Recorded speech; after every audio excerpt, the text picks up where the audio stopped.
kung gusto nyo na mabilis na pag-asenso, yung ganitong horseshoe na gamit na ang inyong ilalagay sa itaas ng pintuan.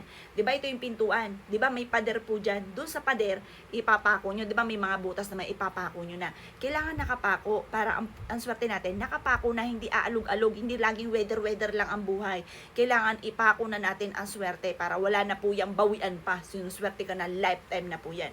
Ngayon pa mga bossing, mainam na ipako nyo na ang swerte. Ngayon, halimbawa ito po, nakaano na po siya, nandiyan na sa may pader. Pako nyo po siya. Ngayon, ang gagawin lamang po ninyo mga bossing ko, ito po ay paganyan ang pinaka-itsura. Wag na ganon ha. Kasi dati-dati, di nakaganyan na yan sa akin. Sinuswerte talaga mga boss. Kaso may napanood ako, nadala ako sa kanya kinukwento. Ngayon, ang ginawa, binaliktad ko po siya. Negative. Masasabi ko sa inyo mga bossing, malas yung ganyan. Dapat nakaganyan siya, nakapaletter U para tagumpay sa buhay. Ngayon pa mga bossing ko, ito ay nagkakahalaga lang dati 1.5 po namin to. Nag 3.5 pa nga po to, tapos naging 1.5. Pero ngayon, 80 pesos na lamang siya ha. Magmadali na kayo.